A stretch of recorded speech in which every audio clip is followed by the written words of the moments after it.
ESPN Radio for Western Montana, KKVU HD3 Stevensville, and 102.9 FM on K275BS Missoula. It's time for Montana's only daily sports talk show, Nuanez Now. Watch the show statewide on SWX Montana Television. I like football! Now here's your host, Coulter Nuanez.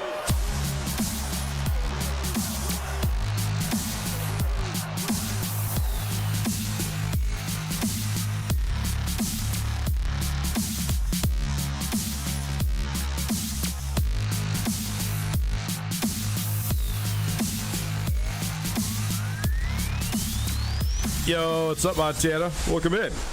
It's Nuanez Now, 102.9 ESPN Radio. Appreciate you for kicking it with us. I'm Coulter Nuanez, coming to you through the Grizzly Disposal studio. Grizzly Disposal, the only Bears that should be in your garbage. Plenty to get to today. Samuel Kim coming up, a renewal of Inside the FCS. I was out for a week, then he was out for a week, so we didn't do this segment for the last couple of weeks, but we're back at it, doing it now, and we'll certainly have it going on through football season as well. We'll keep on talking Big Sky kickoff. I've given you plenty about the storylines coming out of the state of Montana, some of the stuff that I want to talk with about the representatives for both the Grizz, the Cats, that's head coaches, as well as offensive and defensive standout players. But I want to talk about some of the storylines from around the conference as well. I think that it's pretty clear-cut, pretty cut and dry that Montana State are the two best teams in the conference, and not probably in that order, Montana State and Montana. But I think both these. I think that the Brawl of the Wild is going to be for the league championship again, which it basically has been every year for like 3, 4, 5 years in a row now. And I think that's pretty black and white. What about the rest of the conference? Everybody's high on UC Davis. I think part of that is because of their schedule, but they also have one of the most looming question marks in the entire conference. We'll get to that. Northern Arizona has had a lot of hype since Brian Wright took over. They made the playoffs, but then they regressed and didn't make the playoffs last year. Where are we at with NAU? What's holding them back? Can they? I mean, they're supposed to be the fourth best team in the league this year, according to the polls. That's a playoff spot. If you do that, if you finish fourth in the league now, that's where the league's at. That's where the FCS is at. If you finish fourth and sometimes even fifth in the Big Sky, depending on who you beat, who you lost to, you're going to be a bubble, if not surefire playoff team. Most of the time, if you're fourth, you're in the playoffs. So can NAU be that team, or is it going to be Idaho State? I think a lot of other people, the people in the media think it's Idaho State. The coaches think it's NAU.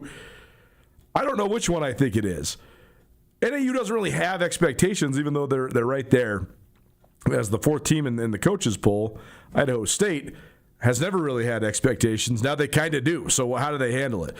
Plus, there's two new teams in the league this year, which it comes with all sorts of varying opinions from across the conference. So we'll talk Southern Utah and Utah Tech.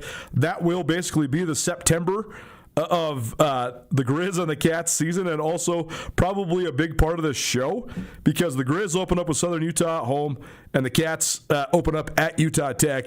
The Grizz also play Utah Tech in the non-conference, so there's going to be plenty of crossover. We're gonna have plenty of the teams with red in their logos, and from the southern part of Utah. There's going to be plenty of talk about those teams from a conference influence standpoint, as well as from making up basically the non-conference schedule for the Montana schools. Big Sky Hall of Fame induction is Saturday evening. Star-studded class, as always. Dennis Erickson, a Montana State alum who also coached at Idaho, will be inducted. Frank Hawkins from Nevada. Eric Hines from Northern Arizona, Amber Henry of Weber State, Pam Parks of Eastern Washington, Michael Ray Richardson from the Grizz basketball team, Jackie Ross from Idaho, and William Sojourner of Weber State men's basketball. So we'll talk a little bit about Michael Ray. He is the inductee this year from the Grizz. The Hall of Fame is an interesting deal because it's only been around for a couple of years, so they're trying to just get the absolute best of the best into it. There's only been 3 induction classes. This is the 3rd. So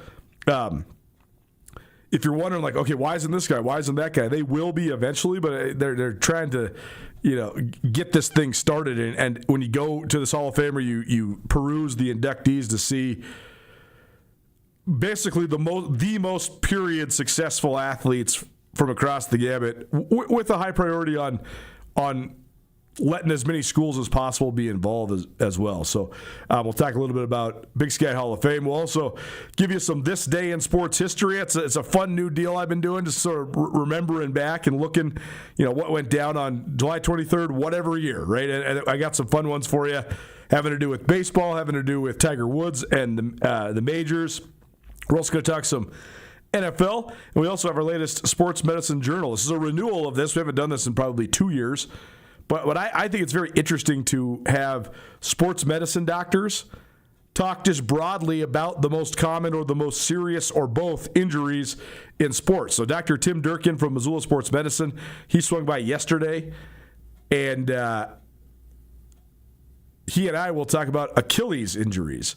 I find it infinitely interesting and also perplexing and somewhat scary that four of the better players in the NBA, 3 of whom are all in their athletic primes in their mid-20s, tore their Achilles in the last 12 to 16 months.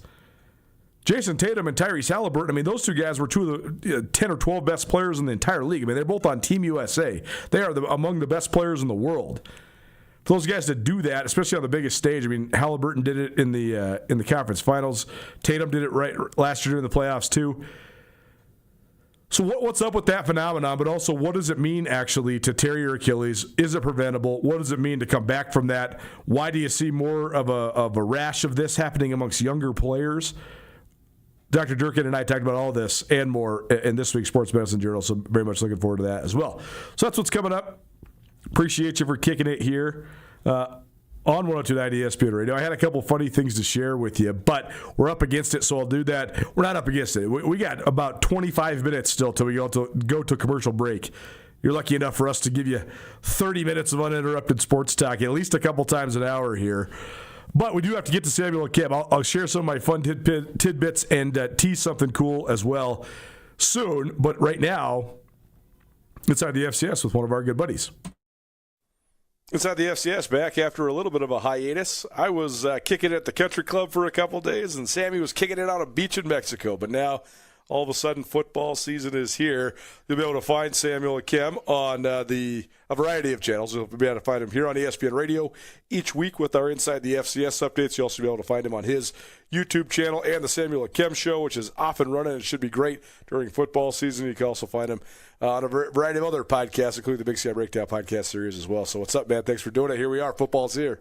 It's here, baby. Media days this weekend. I can't wait. It's going to be great. I cannot wait. A lot of good conversations to have, and it's just a good time of year. I was talking to Brad Jones on the Mondak podcast yesterday, and he was just like, what's the feeling as a player coming into fall camp? I'm like, man, it's just like excitement because, obviously fall camp is a grind to an extent, but it's like, at the light at the end of the tunnel is real football is going to be played at the end of the fall camp. So it's an exciting time. Yeah, no doubt. Certainly I'm getting geared up and getting excited a little bit myself. So and I certainly will be all the way in once we get back from Spokane, because that's the thing that sort of launches us right into it. So, yeah.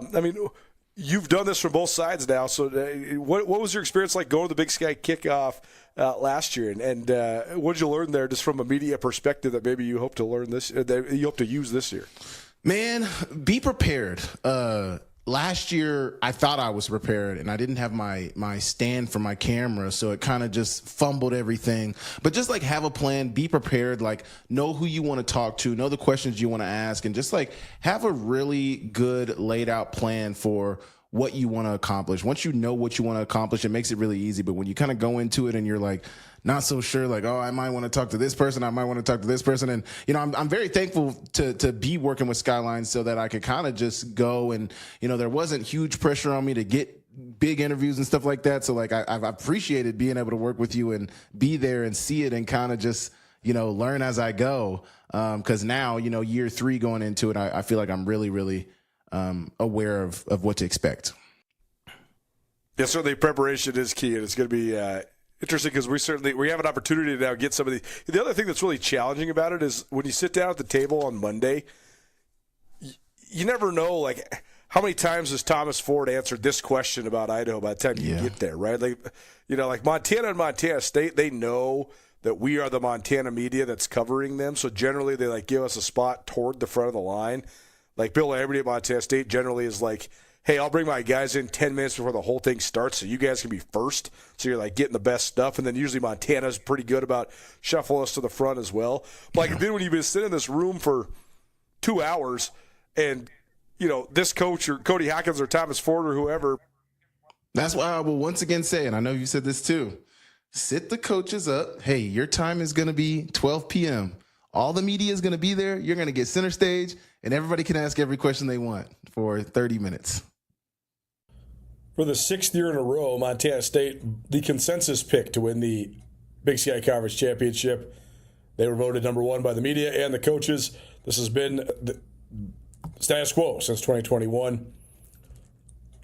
In other words, every year that Brett Vegan has been the head coach. Ryan Tutel and I talked about it yesterday. Certainly impressive nonetheless. It is not always equated to a direct Big Sky Conference Championship, though. Certainly the Bobcats have won 3 in the last 5 years, but there's been 2 seasons when they haven't. So preseason doesn't mean anything when it comes to the postseason, but it's still an interesting feather in the cap for Montana State, no doubt about it. Were you surprised that Montana State was the consensus pick once again to win the Big Sky Championship? No, I've been saying since the season ended that the Cats are going to be the favorite in the Big Sky, and they're going to be the favorite to win the national championship, as they should be. I mean, I don't think there's one squad in the country that is returning as much talent as Montana State is. I mean, the amount of talent they have coming back is absolutely ridiculous. So I'm not surprised at all. I'd be surprised if we see this team lose more than 2 games. I've talked about that a ton, but they have high expectations this year, so you know that comes with the territory. Say like we have to get over the top against this one specific like barrier. I don't know. I'm interested to see like saying when you get beat up by North Dakota State or South Dakota State, and then you say, okay, this is what we got to do to beat that team. Is that what the Grizz need to do? Like, do you think they need to acknowledge where they're at in the landscape of the country, but also where they're at in the landscape of the rivalry?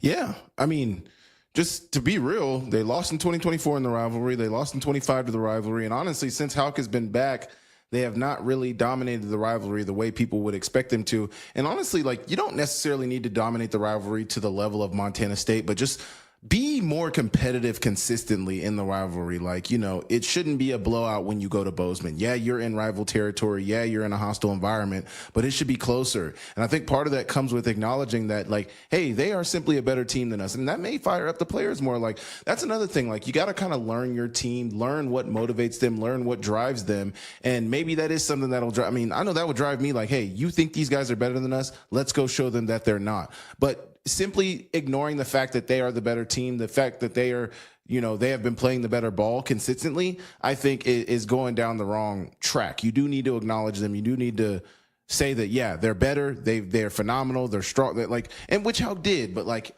I don't know. Yeah, you got to acknowledge that they're better and you need to get up there. More than anything, I think you just got to turn inside, right? You got to acknowledge the things that maybe you have been lacking. And I think that's what this offseason for the Grizz has been all about, is just the fundamental changes in the way that they operate as a program. And we'll see if those pay dividends or not, but it's certainly different. Samuel Kim joining us inside the FCS, probably presented by Paradise Falls of Missoula. All conference teams will come out, I think, a little bit later on this week, leading up to the Big Sky kickoff this weekend. What did you think in terms of just the positions? What position was easiest for you to pick? What position was hardest for you to pick when we came to voting for the all-conference teams? Believe it or not, quarterback was a little difficult just because there was only one, correct? Correct me if I'm wrong. There was only You're only one allowed to vote for one, and there's certainly 3 like all-American caliber type guys. Man, so that was a little tough.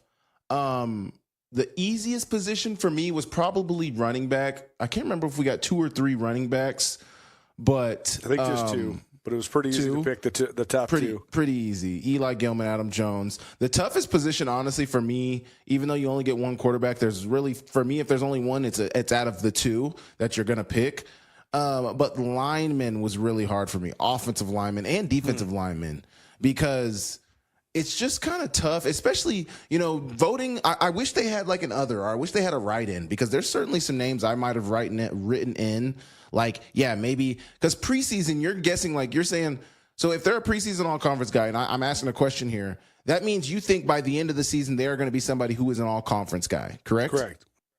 Yep. Correct. So, like, if I could write in a name, I might write in Talon Marsh. He wasn't even on there. He's not even an option. Right. Or if I could write in a name for defensive back, I would have written in Shoes Brinkley at NAU. He was an all-conference guy at the Southland Conference, now at NAU. I think he's going to be a really good player. I mean, and also, too, I just think those are also players that kind of go under the radar that you may not know of. Like, I don't know if too many people know Striker Rashid. Obviously, he's an all-conference guy from Idaho State, really good offensive lineman. But, like, how many people would know that name outside of Pocatello, anywhere else in the conference? If you said Striker Rashid and you're not talking to a coach, you're not talking to maybe even the players, like players might not even know that guy. So those are kind of the names that I struggle with on the offensive line and defensive line, kind of figuring out. Yeah, and for those that want to know like how this all works, you can have like a write-in vote, right? You can vote for a guy like Talon Marsh, but then it's just a throwaway vote. Because if he's not nominated, it's there's 40 people that nobody else that vote in this. You'd have to have half a dozen at least people that did the same thing as you. Like if we as an organization decided to all get together and say, okay, we're all going to go in on voting for this guy, maybe you could swing it. But like the likelihood out of the 40 people that are voting in this, that they're going to dig up somebody that's not on the nomination list. So again, you can vote for a guy, but you're voting for nobody then. It's a waste. You basically have to vote for the guys that are nominated. But looking at my ballot, go ahead. I've thought of that for a long time, like because especially when you have some inside knowledge, right? Like, there was a year when, like, Eastern Washington had lost a ton of. It was the year that Kendrick Bourne was on the come up, and it was right before Cooper Kupp had broken out. But that previous group of Eastern Washington receivers, like Brandon Kaufman and who else did they have in that group? They had a bunch of dope dudes, a bunch of dudes that were really, really good, and they all graduated. But at that exact moment, you knew they had Vernon Adams, and you knew they were going to throw the ball 60 times a game. And I knew because of Junior Adams coaching at Eastern Washington that they had Kendrick Bourne, and like Eastern Washington had beaten Montana and Portland State for Bourne, and he'd also had some FBS offers. And I was like, dude, I know that guy's going to be the dude. He's going to be their X. He's going to catch 90 passes because that's what Eastern Washington's guy does. And I wrote him in. But then, of course, nobody else does. And you sometimes you have inside knowledge and you do it, but it's then you post the ballot after the season. You're like, I was right. I knew he was going to be who he was. Exactly. Looking at my ballot now, actually, Titan Fleischman, Striker Rashid, Burke Mastel, Braden Zimmer, Jack Zybal, like the offensive line honestly wasn't that difficult for me. It certainly was the defensive line position that was the toughest for me, just because a lot of these names on here is just. I don't know a ton of these guys. I don't pay attention to a ton of defensive line play, and I know I'm an analyst. I need to pay attention to all of it, and I do. But just like it's tough, man. It's tough knowing a lot of these names on the defensive line, especially with the transfer portal. Here's the thing, though, man. I do pay attention to the defensive line, and my answer to this exact question was the defensive line. I thought it was really, really hard. This will be year 20 for me covering the Big Sky Conference. I can never remember a year where the Buck Buchanan preseason watch list did not have a defensive lineman on it from the Big Sky Conference. And this year, there isn't one. All the defensive linemen are from other conferences. That says a lot about defensive line in the Big Sky. It used to just be you would just pencil in a guy from Montana and a guy from Montana State. Whoever's the senior or the junior D-end or D-tackle for the Cats and the Grizz, write them in. Doesn't matter if you know anything about him. That is the dude. Like, whether it's Brody I think if we see like a 15-plus sack season from Zach Cruz, it could be him.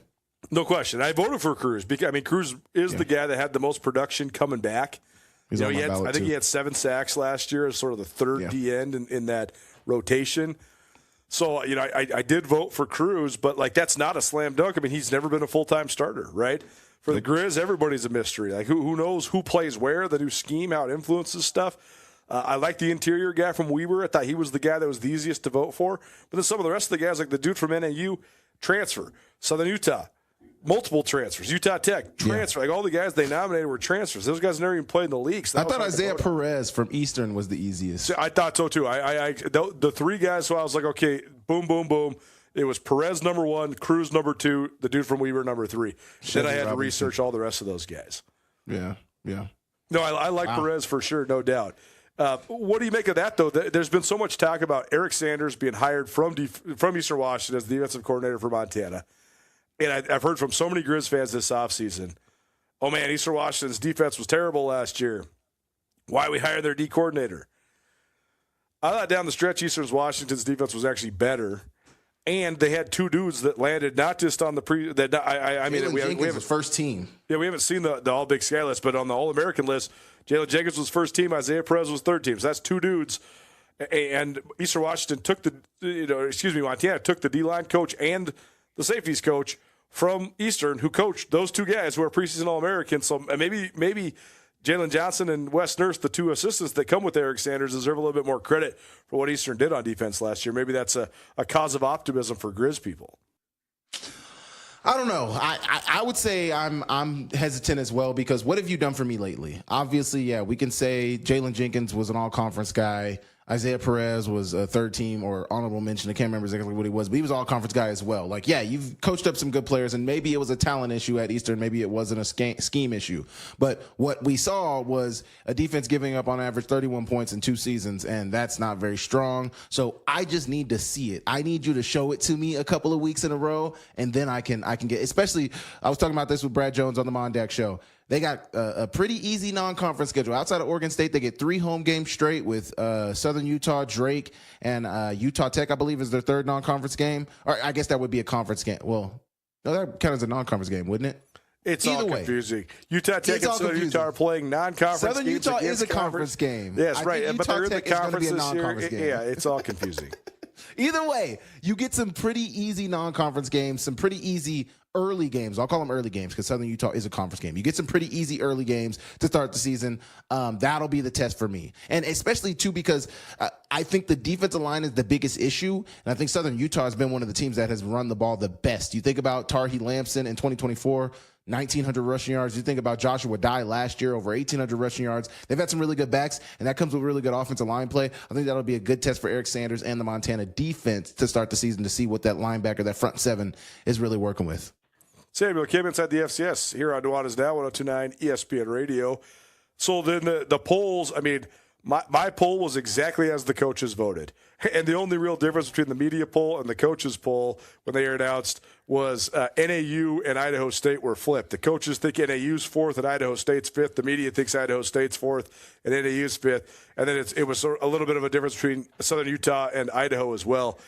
But I think it actually says something pretty strong about the league, that the polls were pretty much the same between the coaches and the media, and that they were pretty much the same as almost everybody I saw that put their polls out there. Like, there was a couple guys that, like Eastern Washington's beat writer had Eastern up at 3rd. I love Dan Thompson. He does a great job. But that's just not happening. Like, I'll bet you the entire enterprise is just not. I mean, I'm sorry, it's just not. I mean, maybe, it's not going to happen. Maybe Jake Shackle goes crazy and the defense is bad, but I just don't see it, man. If Eastern was a fringe playoff team, that maybe could happen. They're not finishing 3rd in the league. They're not finishing above any of those top 3 teams, and I think they're going to have a hard time. Do we even know for sure if Skakel is going to start? No, exactly. They're going to have a quarterback competition with Nate Bell. Exactly, right? No, totally. So, but regardless, almost everybody else that voted in this, that put their polls out there for the public, had the same top 7 teams, and maybe there was just a little bit of a difference in order between 4 and through 7. But the top 3 was basically consensus across the board, and then the next 3 or 4 were basically consensus as well. I think it says a lot about the league. There's just not a lot of parity in the league. I think we kind of know exactly the power structure of the Big Sky entering this season. Absolutely. And I was kind of surprised to see how strongly people think of, like, obviously, like Idaho State. I was kind of surprised to see that people kind of agree. I feel like I've been doing a lot of talking about Idaho State, and I think, they're primed to have a good year. They have the talent. They have the makings of it. But I was kind of surprised to see that everybody else kind of agrees. You look at the roster. You look at Cody Hawkins, what he's been able to do, the contract extended, just like, oh, no, this is a pretty strong team. Well, here's something that I've learned over the years, too, though. And it's not taking shots at our colleagues, because a lot of them are really busy covering. We get the great privilege of being able to dive into this stuff way, way more than a lot of the other people that cover this. A lot of the guys they cover a ton of other sports. Like they cover. I mean, I cover other sports on this radio show for sure. Yep. But that's a little bit different of a grind than being a newspaper guy that's got to go cover this softball game and that soccer game and blah blah blah. Like, when you're in the midst of the spring and the summer, you're still having to write stories every single day. So can you really? I'm just a football guy, right? And the other thing I've learned though is that if you have a coach that is well-liked, Idaho State does, check, because Cody Hawkins is great with the media and he treats people well. You got a quarterback that's been a multi-year starter, check. Mm-hmm. They got one in Jordan Cook. And you have multiple offensive skill players that are returners that are proven players, check. Idaho State has that in Shadon James and Deshaun Brooks. That's the most low-hanging fruit that's easy for people to see, especially for sports writers that maybe don't have another ability to dive into the deep dive pro football focus analytics like we do. And so it wasn't surprising to me that Idaho State was fourth in the media poll, but it also I thought was telling that the coaches believe more in Brian. I mean, I thought the fact that NAU was ahead of Idaho State in the coaches poll just means the coaches believe more in Brian Wright than Cody Hawkins. I think that's just It's just a pure matter of performance so far, right? Wright's made the playoffs twice. Hawkins has not. So I think it's just purely like, hey, this guy's done it. This guy hasn't. This is where we're going to vote. So because NAU is not more talented. No, I agree. In my opinion, I agree. And then the other part is the schedules, right? Who has the schedule? I mean, if you were really breaking down like who has the most advantageous schedule, it's UC Davis should have been voted number one. Yeah, it's UC Davis for sure because UC Davis gets to host the Grizz, and that's the conference opener for both teams. And they don't have to play Montana State. I believe they don't have to play NAU either. They don't play Idaho State either. Right? So, I mean, Davis's... The other tough game is Idaho for them. Potentially tough game for them is Idaho. Here's UC Davis's conference schedule. They got Montana in Davis, Eastern Washington in Davis, at Southern Utah, Northern Colorado comes to Davis, at Weber State, Utah Tech comes to Davis, at Idaho, Cal Poly in the season finale. Southern Utah could be tough. I mean, that looks like 6 guaranteed conference wins to me. And if things go your way, you're talking 7 or 8. And so maybe Davis is the one that should be, based on schedule, the Big Sky front runner. Yeah. At least number 2. I mean, at least number 2 in the conference. Them and Montana State don't see each other. So at best case for both, they're sharing the title. Inside the FCS, Samuel Kim joining us here on Nuanez Now, 102.9 ESPN Radio. All right, outside of the state of Montana guys, the Cats or the Grizz or the coaches from those two respective schools, who are you most excited to interview and learn more about at the Big Sky Kickoff this upcoming weekend? Let me go through. Who am I most excited? I've talked with Coach Kerr. Kind of want to talk to Coach Fitzgerald. What is it, Delane Fitzgerald from Southern Utah? Southern Utah, yep. I would love to talk with him just to know, like, was he there when they were – is he newer? Was he there when they were in the conference back in 16, 17, whenever it was, 18, 19? DeMario Warren was the coach. Ed Lamb was the coach for the formative part of Southern Utah's time in the Big Sky Conference. And then DeMario Warren was the head coach the last couple of years. Yeah. Delane Fitzgerald. I would just love to pick his brain. He's been there since 2022. Okay. He's got a weird resume, man. Like, he played at James Madison way back in the day, and then he bounced around all over the place. He coached at a couple different academies, like prep schools at the high school level. Coached at James Madison, his alma mater. Coached at Southern Virginia, which I'd never heard of, but that's where he got his first head coaching gig. Then he coached at Frostburg State, which I'd also never heard of. It's a Division II school, and he was there for a long time. He's there for 8 years.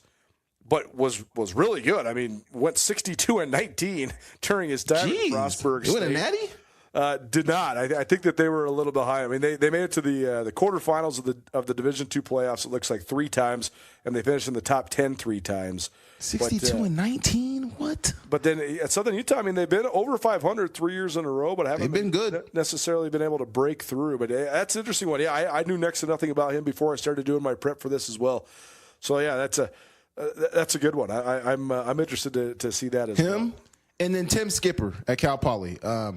They got some talent. I don't think they'll be super, super talented. I just want to pick his brain. Obviously, he was at UCLA last year. You know, what are his thoughts about coming over to Cal Poly? He's been in the area. He knows how to recruit the state. So, like, you know, what's his deal? What's up? I want to see what's going on with him, you know? Yep. The other interesting guys that I want to talk to a little bit, Isaiah Perez, you mentioned him from Eastern Washington. Yes. He'll be representing Eastern Washington. I just think you and I have talked about this extensively here. To me, if you are a offensive skill guy in the Big Sky that has produced at a really high level, it's not that surprising to me when you choose to stay at the school you're at. Because you can just continue to get numbers. You know you're going to be the man, and that's going to be sort of your ticket to ride. When you are a really good individual player, especially at a premier position like defensive end, on a team that's not very good, that's fascinating to me that you'd like to stay. I don't know what sort of offers Perez got. I think he was third team all-conference last year, but he's big, and he runs well. He plays with a high motor. So I'm sure he got some sort of offer from some sort of school or agent or something. So what keeps you there? Like what keeps you in Cheney? Especially when your D-line coach leaves, your defensive coordinator leaves. Like there's a whole turnover on your defensive staff.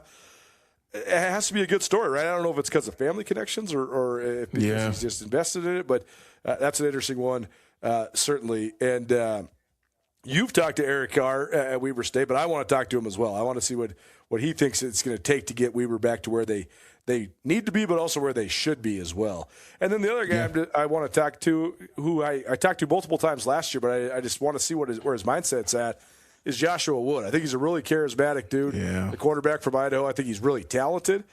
But it was really interesting because I did an interview with him before the season, in the middle of the season, and towards the end of the season last year.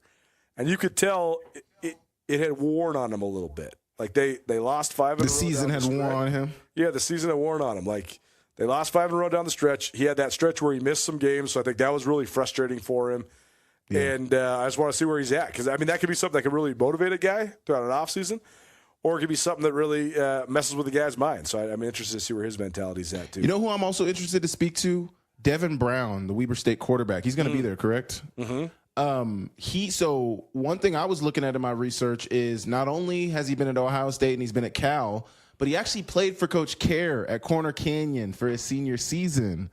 So I'm interested in, obviously that's probably one of the reasons why he's back at Weber State after bouncing around a couple of colleges. So what does that dynamic look like? And, him being, I think he was a pretty highly rated quarterback coming out of high school. So how does that translate, and does that lead to a lot of success for Weber State this year as well, at least at the quarterback position? Inside the FCS, probably presented by Paradise Falls of Missoula. No matter what game you want to watch, Paradise Falls can get it on for you. They have more than 20 big screen TVs, a very family-friendly environment, and a very family-friendly and diverse menu. They have everything from hamburgers to pizza to steaks. The breakfast is delicious. The variety on the menu is pretty much second to none in Missoula. So check out Paradise Falls if you're in the mood to watch a game, in the mood to have a bite with friends or family, in the mood to just hang out. Paradise Falls, 3621 Brook Street, Missoula's coolest hotspot. Take a break, come back. We're going to learn about Achilles injuries, the renewal of a sports medicine journal. Dr. Tim Durkin from Missoula Sports Medicine will be in studio with us. Don't change that dial. Keep it right here. It's 102.9 ESPN Radio.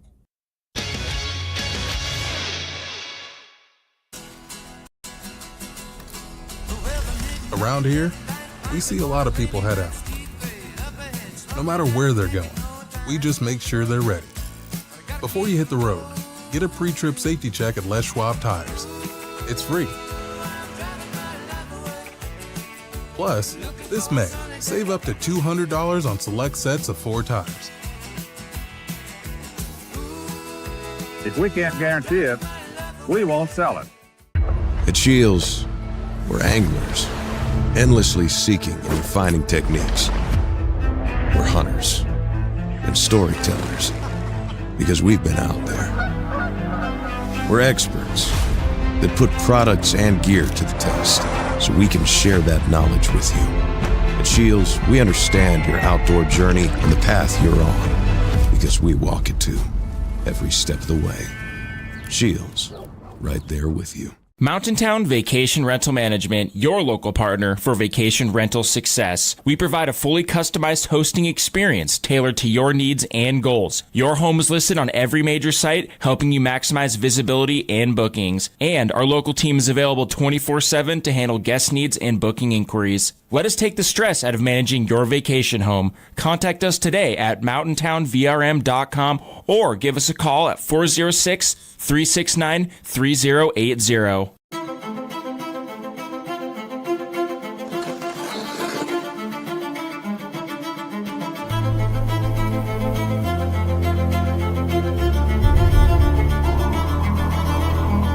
The rare moments in life, they're not just few and far between. They're meant to be treasured.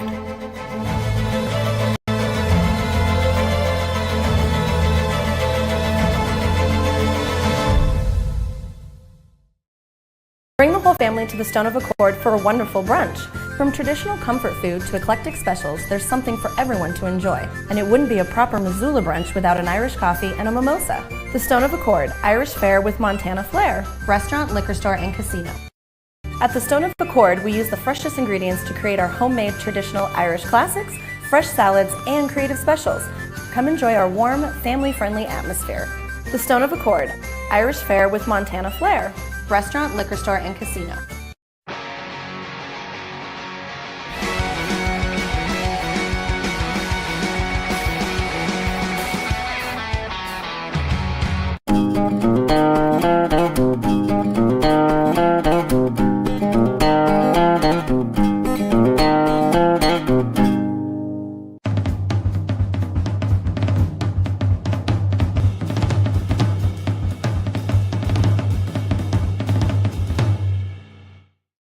Missoula Sports Center. The Missoula Majors Little League All-Star softball team saw their season come to an end at the West Regional Tournament in San Bernardino, California. Hello, I am Colter Nuanez. The team, consisting of Missoula area girls between 11 and 12 years old, was eliminated with an 8-0 loss to Idaho on Wednesday. The Boise-based squad improved to 2-1 and will play unbeaten Washington in the championship on Thursday at 11:45 in a contest that will air on ESPN. Despite the early exit, the Major All-Stars capped one of the most successful summers in recent program history. The group rallied through the Montana State Tournament to earn the right to represent the Treasure State on one of Little League's biggest stages, competing against champions from throughout the Western United States. Missoula All-Stars finished 2-2 in the tournament. The team lost to Oregon in its opener, then won back-to-back elimination games before dropping Wednesday's decision. Missoula struggled to put together a rally Wednesday and was shut out for the first time in the tournament. Idaho finished with a 12-5 advantage in hits. In football news, the Montana Pro Football Hall of Fame is on the move. The Hall of Fame just celebrated its 10th anniversary as an entity. All 10 induction ceremonies have taken place in Billings. After a board of directors meeting earlier this week, the Hall of Fame will now host its 2027 induction at Fairmont Hot Springs. Details about the dates and the inductees will be determined in short order. This ESPN Missoula Sports Center is presented by Canyon River Golf Club.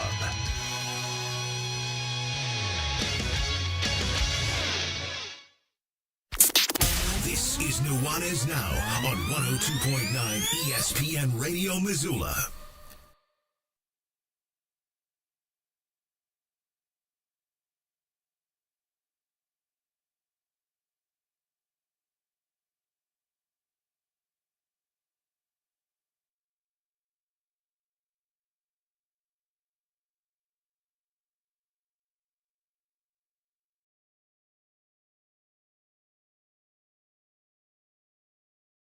Man, one of my favorite songs of all time. Love it. One of the most fun experiences as a kid. I don't know if kids have this experience anymore because now music is all digitized, so they just go on the Spotify or the Apple Music or whatever. Pick what you want, but it's not the same as going and getting an album or going and getting a CD or whatever, putting it in, just going for a ride, seeing where it's going to take you. I remember when I was a kid, there was this unbelievable box set. It was called The Chronicles of Clapton. Crossroads of Clapton, of course, because of one of his most famous songs, Crossroads. And it chronicled Eric Clapton's whole career, from the Yardbirds to Derek and the Dominoes to Cream, which you just heard right there, to Blind Faith. Did you know that Eric Clapton had a band for one album with Steve Winwood? Pretty good combo. And then all of Clapton's solo stuff, et cetera, et cetera. But I remember it's like 8 discs long. I remember my parents had it, and I remember just diving in, just going from front to back on all 8 and just consuming all of it. But I remember listening to the Cream part of the anthology, and of course, like Sunshine of Your Love and a couple of the other big Cream hits. Clapton's the one singing. But then you get to that one, you get to White Room, and it's Jack Bruce, the bass player, that's singing instead. And you're like, well, what is this? That's an even weirder, cool sound. Those guys are awesome, man. I think Cream is one of the most underrated bands. They had so much great musicianship first and foremost, but also so much influence on then what came next. So great choice, Hayden. Really, really appreciate it. So I just told you, Cream's a 3-piece band, right? I just gave you 2, right? Jack Bruce and Eric Clapton. Who's the third member of Cream? Text us. That's going to enter you in to win free beer, courtesy of DraftWorks Brewing. Text us right now, 406-888-1029. That's 888-1029. Text us right now. Who is the drummer? Because Clapton plays guitar, sings lead. Jack Bruce plays bass and also sometimes sings lead. Who's the drummer? Let us know. One of the most famous drummers in rock history. 406-888-1029. Let us know. You'll be entered in to win $25 gift card to Draftworks Brewing. Thirsty Thursday, every Thursday here on 1029 ESPN Radio. I want to have a little room to breathe on this Big Sky conversation. Some of the storylines from around the Big Sky kickoff. So I just want to tell you about two things, and then we'll take a quick break. Heard something hilarious on one of my favorite podcasts earlier today. I'm a big NBA podcast guy. I love Bill Simmons and his podcast crew. They're awesome, especially when it comes to talking about the NBA. I actually find their NFL stuff hilarious because they're such degenerate gamblers, but they don't understand football at nearly the level that they do basketball and the ins and outs of the league. They still have plenty of acumen, but they're not even like really on par with like my brother and I. Not to brag about us, but like we track all of our picks and leans and stuff like that during football season, and we've been. I think last year I was right at like 59%. Year before that I was at 61%. Those picks against the spread. Winners I was like in the 70s. Brooks was even better last year. He was like 61% against the spread, 62% against the spread, and like 75% on winners. So that's far exceeding what those guys are doing. Anyways, I digress. They were talking about LaMelo Ball getting traded to the Minnesota Timberwolves. I knew that part. He's still getting on his feet. He's living with Anthony Edwards. If you know anything about these two guys and sort of their antics, I mean, Anthony Edwards just doesn't give a bleep about nothing. He'll say whatever is on his mind. He is so charismatic. He is so good in front of the camera. LaMelo Ball is like a circus all of his own. That started way back when LeVar Ball, his dad, was like the ultimate super dad, like youth sports crazy parent. And they had these sons that were all really good, but he was like brokering them around and yada, yada, yada. Well, now the dust is settled, and I don't even know if Lonzo Ball is still in the NBA, but LaMelo Ball still is. And the statistics say he's a great player. His TikTok audience thinks he's a great player, but is he actually a great player? I mean, he was in Charlotte for 6 years, didn't play a full season one time. They never won a playoff game. Like this last year, they were the 10 seed. That's like about as good as it's gotten. But also, is that his problem? Maybe he's just been stuck in one of the most moribund franchises in all the NBA. Anyways, those two guys together, living together, I just can't imagine what that's like. That's hilarious to me. Obviously, LaMelo Ball makes tens of millions of dollars a year, so he'll be able to find his own place in short order, but I just thought that was funny. The other one I wanted to point you towards is the Cussin' and Discussin' podcast, who we are affiliated with. It's an extension of the Grizzly Football Players Association. They did an interview with Joe Glenn. Joe Glenn was the head coach at Montana in the early 2000s. He also was on Larry Donovan's staff in the early 1980s. I point you towards this because Joe Glenn's wife and son both helped with the interview. Unfortunately, Coach Glenn is suffering from dementia and Alzheimer's, so he's certainly having a hard time. But he's fighting through it, certainly. And he had moments where he could remember stuff really, really vividly. And what I'm getting at is I think this is probably the last interview that Joe Glenn will do. I'm not saying he's getting close to dying, but I don't know if he's going to be able to do it. I would be surprised if he would do another interview after this one. But it's a pretty cool listen, and he tells a ton of stories. But his wife, Michelle, tells a couple of the best stories I've ever heard out of Grizz football, which is just so fun. And Joe Glenn is such a class act. I've said this on the show before, but one of my favorite memories on Nuanez Now, we have a huge generator here because if the power goes out, like we got to stay on the air, and the process of getting back on if everything goes bad is not good. That's a huge challenge for Tommy and our engineering team. So we have a generator. So there's only been a few times the power has gone out here at Missoula Broadcasting. But one time it went out when I was live on the radio. And we were on generator power, but that was only enough to keep all the computers, et cetera, on. So we had the lights off. But Joe Glenn was on the phone with me doing an interview when this happened. And so the producers are texting me. They're saying, hey, just keep him on if you can. Because if it drops, or if we drop, or if we go to break, we can lose the whole thing. We can lose the whole show. So just out of safety, let's just keep Coach Glenn on. So I tell Coach Glenn this in real time. This was probably like 4 or 5 years ago, and he was still sharp as a tack then. And he's like, okay, great. I got plenty of stories. And just starts going. And he told stories. I can't remember the exact time. I don't want to exaggerate it. But it was for sure 30 minutes, maybe 35, 40 minutes. I can't even really remember. But it was longer than what a traditional radio segment is. And it's a memory I'll never forget. I was literally sitting here in the dark with one lamp lighting me while we're on statewide TV and on Western Montana radio. And Joe Glenn just telling stories from yesteryear from all over the place. Talking about the 80s Grizz and some of his memories from then. Talking about Dornblazer Field. Talking about the 2001 National Championship team. On and on and on and on. I'll never forget that. I'll never forget him doing that for me and just being so kind and cool, but also so generous with his time. And my family moved to Missoula in 1993. So in 1995, 1996, I was like 6, 7, 8. I guess I was 8 years old and 9 years old during those years. So certainly old enough to remember. But I didn't really have like an affinity for Don Reed. I didn't really know about coaches when I was that old. I just knew about Dave Dickinson and Brian Ayotte and guys like that, right?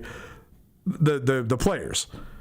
But then as I got older, you start to learn about the coaches. And then when I was a middle schooler / early high school, a couple of my best friends were Jason and Ty Palmer, still are, but their older cousin Colt played for the Grizz, and he had come from Nebraska, and his freshman year, I believe, was Coach Glenn's first year at the helm. And so I got sort of like a second row seat to see how Joe Glenn operated, and I just fell in love with the guy. I know people around Grizz Nation definitely did too. So if you get a chance, go check out that podcast. It's available on your podcast hosting platforms. And I just want to alert you because, again, I think Joe Glenn certainly and hopefully probably has plenty of time left on this earth. But I don't know if he's going to do another interview after that one. But it's really cool. And he shares some pretty cool stories, some pretty cool memories. And his wife is just home run, lights out. So awesome. Nuanez Now July on ESPN Radio. What's up with the Big Sky Conference? We'll talk about that for the rest of hour number 1 and probably a little bit into hour number 2 as well. Don't change that dial. Keep it right here. 102.9 ESPN Missoula.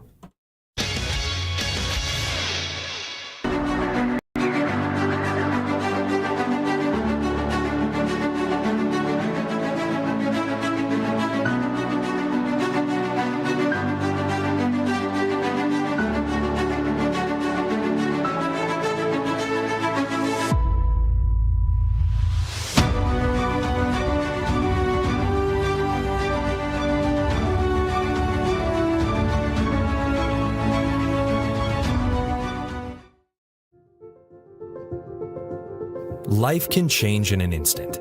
If you've been hurt in an accident, suffered from medical negligence, or facing criminal charges, you don't have to face it alone. At Ryan Miller & Coburn, we're here to listen and fight for you. We're your neighbors, traveling across Montana to stand by your side as your link to justice. Real people, real help, right here in Montana. Ryan Miller & Coburn, your Montana attorneys. Around here, we see a lot of people head out. No matter where they're going, we just make sure they're ready. Before you hit the road, get a pre-trip safety check at Les Schwab Tires. It's free. Plus, this May, save up to $200 on select sets of 4 tires. If we can't guarantee it, we won't sell it.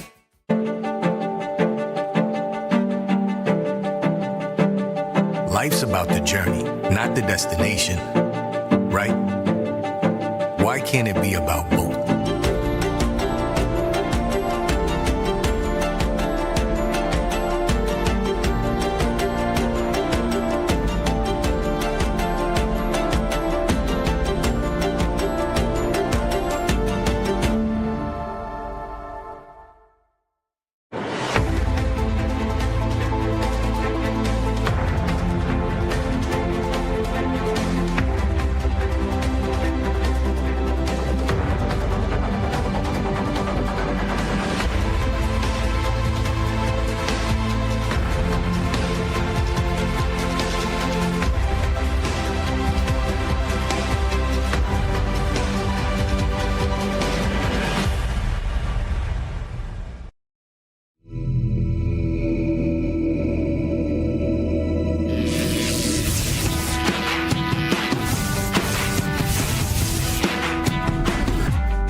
Jewelry Design Center. We want to be your jeweler for life.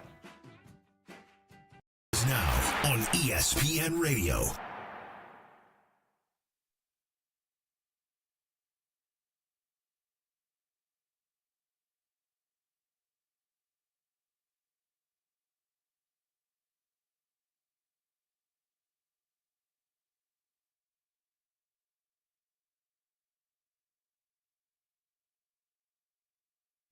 Here's a wildly controversial take. It's not even a take, it's just an opinion.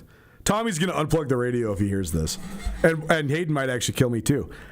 The Doors are wildly overrated. In fact, I actually don't like any of the Doors stuff, except that song, though. I love that song. If all the songs were like that, I would love the Doors. I just don't particularly love it. And I shouldn't say that's not, if you love the Doors, I totally understand the icon that Jim Morrison was, the sex symbol, etc. I also understand how different they were because of the keyboard. I mean, that's the thing that just annoys me in some of their songs, like Light My Fire and stuff. But I know that's the thing that gets people going, too. I also understand place and time, the 1960s, all that sort of stuff. The Doors are they're just not my favorite. It's not for a lack of trying. I've listened to them hard. I have. And again, I respect the songwriting ability. I think Jim Morrison is as charismatic of a frontman as you're going to find in rock and roll. It's just not my favorite. And I also just wonder, like, what would their legacy have been if they had to produce more music? And of course, they didn't get to because of Jim Morrison's much too young and tragic death. But I don't know, just not my favorite. Nuanez Now tonight, ESPN Radio. Let's talk some Big Sky football. We're going to the Big Sky kickoff this weekend. Myself, Samuel Kim, hauling over to Spokane. Usually we take a crew of a little bit more than that, but sometimes life gets in the way. You know, got a lot of stuff going on. But that's okay. We'll have plenty of interviews for you. We'll play a whole bunch of those interviews here on the show. I think we're going to have, we'll obviously have sit-down interviews with Bobby Kennedy, Eli Gilman, and Peyton Wing from the Grizz, Brett Vegan, Taco Dowler, Caden Dowler from the Cats. But I also think that it's pertinent and interesting to talk to some of these other coaches and find out some of the other storylines as well. And of course, I'm going to talk to them, but I think it's interesting for you guys to listen to it too. So stay tuned for that, certainly. But going into this, I'm really interested in sort of, there's hardly any mystery to who the three best teams. Like, I would be shocked if the Cats, the Grizz, and UC Davis don't make the playoffs. Those three teams, I think, are definitively the three best teams in the league. I think all three of those teams will be right there with, like, at the very maximum 2 league losses. But I'd probably put the over-under for all three of them at, like, I put the over-under for the Cats at probably 1. I put the over-under for the Grizz at 1.5. And I put the over-under for UC Davis at probably half a game. And I think that it's not because I think UC Davis is the best. It's because UC Davis has the most advantageous schedule. The Cats and the Grizz obviously have to play each other at the end of the year, so the two best teams have to square off. Here's what UC Davis's schedule looks like, though. They are at Portland State in a conference game the first week of the year, so that's weird. They basically rearranged it so they could play a non-conference game later in the schedule. So they're at Portland State, then they're at San Diego. That looks like 2 wins to me. Then they're at SMU. That's a loss. Then they got Stetson coming to Davis. That's a win. So you're 3-1 in non-conference. Montana comes to town to open up conference play. That's coin flip. I mean, that's a night game on national TV. I mean, that's going to be one of the games of the year in the Big Sky. I think it's pretty cool that the 4 best teams in the league, or 4 of the best teams in the league, play each other on opening weekend. That'd be a real tone setter. Montana at Davis and Northern Arizona at Montana State. That's going to be a sweet weekend, that September 26th weekend. Also, that's when Illinois opens Big Ten play at Ohio State. So Bobby Hauck's first game as the defensive coordinator there at Illinois will come in the horseshoe in Columbus, Ohio, against perhaps the number 1 team in the country. That's pretty crazy. So September 26th is going to be a great day of college football for people around Montana. But let's just say, just to placate in terms of over/under win totals, the Montana game is a coin flip. So we'll say it's a half chance at a win, half chance at a loss. Eastern Washington comes to Davis, that's a win. At Southern Utah, I think that's a win. Northern Colorado comes to Davis, that's a win. At Weber State, they're the one mystery to me. How much can Eric Carr get them going? They've had great teams in the past. I thought that Mickey Mantle was just not a good fit there. I thought that he was just sort of totally outside the box, and that's not what you need at a place like Weber. But just for argument's sake, Weber was picked 10th in the league, and they only won 2 games last year. So we're giving Davis the win there. Utah Tech comes to town. That's a win. At Idaho, coin flip. Let's give it a half. And Cal Poly, that's a win. So I think that UC Davis is like their over-under win total, or their over-under loss total in league is probably 1. Well, if you give them half for Montana and half for at Idaho. So, they could be the one that actually has the schedule advantage. Not having to play Montana State helps them. Not having to play Northern Arizona helps them. Not having to play Idaho State helps them, certainly. But they do have a huge question mark with Caden Pinnock, their stud quarterback, who was the Big Sky Freshman of the Year, transferring to Washington State this last offseason. So Davis has an offensive head coach in Tim Plow. They're an offensive-oriented program. They always have been. They've always had great quarterbacks. They've always had really good offensive skill guys. Yet their best players are the guys that are coming back on defense. Rex Connors will almost certainly be the preseason. Well, actually, I shouldn't say that. Cade Dowler is going to be the preseason defensive MVP. Connors was last year. And then he had a freak fluke injury. He's a defensive player. He's a safety. But they put him in as a wildcat quarterback on a 2-point conversion. And this is like a total gimmick. And he tears his ACL. What are the odds of that? Crazy. But he got a hardship waiver. He's back for his senior year. He's an All-American candidate. His brother, Porter Connors, who was also hurt last year, he also is back for his senior year. So I'm just interested in how that dynamic works. Like, how do you have a program that's offensively oriented, a coach that's offensively oriented, but a quarterback battle, a quarterback vacancy, and your better players are your guys under defense? It's just interesting. But I also think UC Davis has proven it now. They've been in the Final 8 of the FCS playoffs 2 years in a row. I think Tim Plow is as fitted to the program he leads as anybody in the country. And I think that all of those factors are going to keep UC Davis on the steady, on the straight and narrow. Nuanez Now, ESPN Radio. I want to talk a little bit about NAU and Idaho State, because I think those are the 2 teams that are probably fighting it out for that 4th playoff spot. So we'll do that at the top, as well as some NFL. Hour 1 in the books. Hour 2 coming your way. Don't change that dial. It's Nuanez Now, 102.9 ESPN Radio.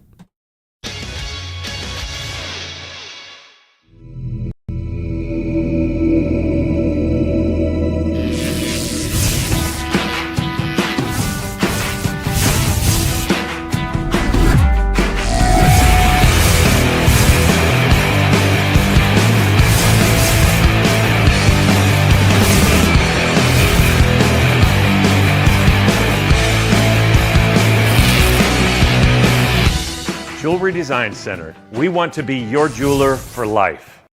Bring the whole family to the Stone of Accord for a wonderful brunch. From traditional comfort food to eclectic specials, there's something for everyone to enjoy. And it wouldn't be a proper Missoula brunch without an Irish coffee and a mimosa. The Stone of Accord, Irish fare with Montana flair. Restaurant, liquor store, and casino. At the Stone of Accord, we use the freshest ingredients to create our homemade traditional Irish classics, fresh salads, and creative specials. Come enjoy our warm, family-friendly atmosphere. The Stone of Accord, Irish fare with Montana flair. Restaurant, liquor store, and casino.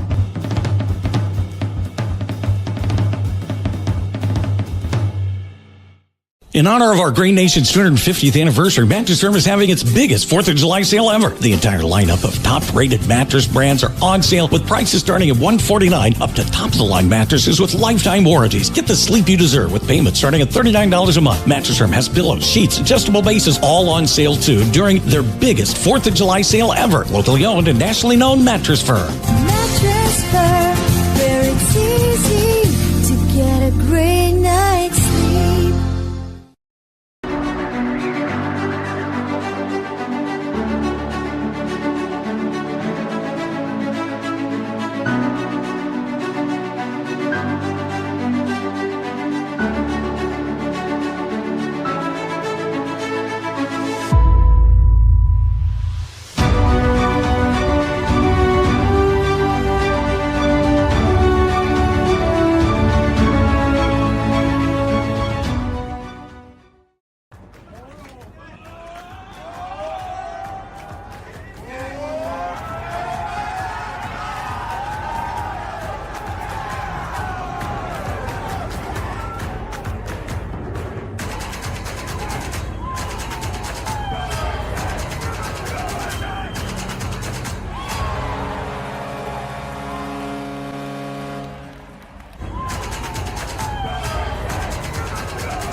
Montana, KKVU HD3 Stevensville, and 102.9 FM on K275BS Missoula.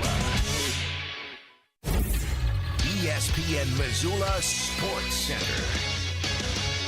The Missoula Majors Little League All-Star softball team saw their season come to an end at the West Regional Tournament in San Bernardino, California. Hello, I am Colter Nuanez. The team, consisting of Missoula area girls between 11 and 12 years old, was eliminated with an 8-0 loss to Idaho on Wednesday. The Boise-based squad improved to 2-1 and will play unbeaten Washington in the championship on Thursday at 11:45 in a contest that will air on ESPN. Despite the early exit, the Major All-Stars capped one of the most successful summers in recent program history. The group rallied through the Montana State Tournament to earn the right to represent the Treasure State on one of Little League's biggest stages, competing against champions from throughout the Western United States. The Missoula All-Stars finished 2-2 in the tournament. The team lost to Oregon in its opener, then won back-to-back elimination games before dropping Wednesday's decision. Missoula struggled to put together a rally Wednesday and was shut out for the first time in the tournament. Idaho finished with a 12-5 advantage in hits. In football news, the Montana Pro Football Hall of Fame is on the move. The Hall of Fame just celebrated its 10th anniversary as an entity. All 10 induction ceremonies have taken place in Billings. After a board of directors meeting earlier this week, the Hall of Fame will now host its 2027 induction at Fairmont Hot Springs. Details about the dates and the inductees will be determined in short order.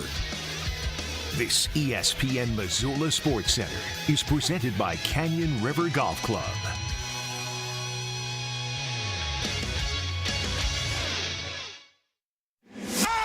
It's Nuanez Now on 102.9 ESPN Missoula. Watch the show statewide on SWX Montana Television.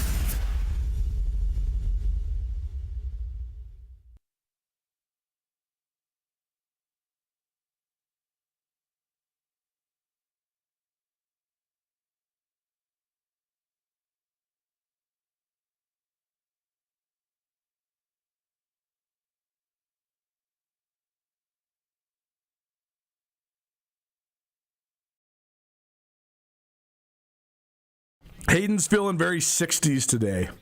I love it. Should I try to make Tommy unplug the radio again? Another unpopular opinion.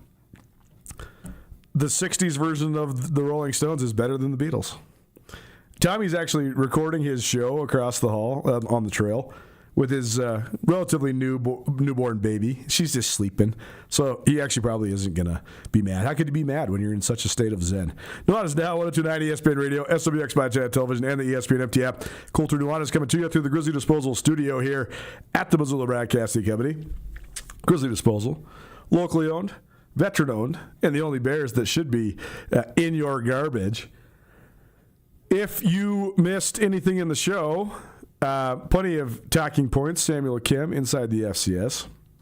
We also told you about a worthwhile podcast. Joe Glenn, the former head coach of the Grizz, probably the last one he'll do. He's 77. He's suffering from Alzheimer's and dementia. But you can find that on all your podcast hosting platforms. Just type in Joe Glenn.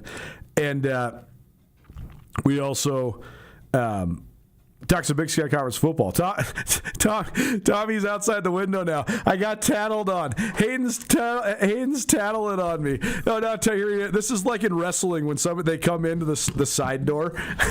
It's No. Tommy's face. You can't do this. Oh my God. We've had a number of agreements that you can't go on here blathering insanity. You can't do it. Oh, I love it. Colter, I'm not threatening you. This is a directive.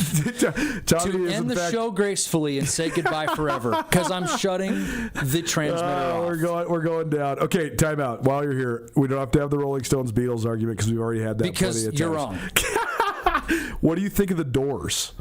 Hayden was just what? playing some Doors. Are you into the Doors? Let me tell you something about Jim Morrison. Yeah. Forget about it. See, okay. See, Tommy and I are on the same page. We all can get along. I was just telling Hayden that I think that the Doors are wildly overrated. I get the appeal.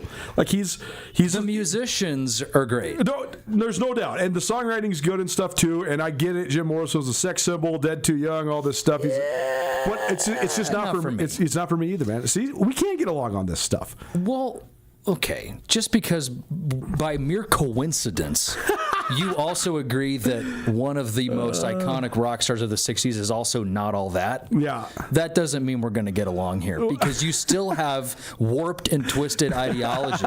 You're telling me the 60s Rolling Stones are better than the 60s Beatles? Yeah. Guess who there wouldn't be without the Beatles, baby? Well, basically everybody. The Rolling Stones. Yeah, or any of us. The Beatles basically created the world. So. Yeah, they did. I got a great book for you, and I'll bring it along. By the way, it's Nuanez Now. Welcome back to hour number 2. Tommy Evans crashing the party. I got a great book for you. It's called Final Hour 2 because I'm shutting the station off. This is it. This is our last show, July 23rd, 2026. RIP. It was fun doing it. Yeah. This book is called The Number Ones, and it's about like the 20 most influential number one singles in music history. You told me about It's not this. the best or whatever, but it's like the ones that like diverted the way that music was going. Yeah, okay. So I Want to Hold Your Hand by the Beatles is like their first number one. Like that's nice. one of them. But, Billie Jean by Michael Jackson, what that did for music in the 80s. Sure. But then also like Britney Spears and things like that. So I'll bring it to you. Yeah. You'll find it infinitely interesting. We'll do an entire segment on that. I'll turn the station on for that. but that's it. Well, Tommy's got to go. He's got his baby across the hall. Penny's so cute. So appreciate Tommy for crashing the party as always. If you haven't been following along, Tommy is he's a lot of things here at Missoula Broadcasting. Well, he's the man that turns the radio machine on and off. He's our chief engineer. So he also hosts plenty of. I don't even know what's going on with the people at the trail anymore. Like they all do they're so good at working together, right? But Tommy right now is mostly in the afternoons, but he's been filling in with Mike Smith a little bit in the mornings because Mike's been on vacation because it's just that time of year. Either way, Tommy, you can find him on 103.3 The Trail as well most of the time in the afternoon. So always, if you ever change the dial here from ESPN Radio, just change it one up to 103.3 FM The Trail, Montana's quality rock. All right, so it's got completely derailed. I should have known better, I should have thought I didn't know the man behind the glass was going to go alert the authorities.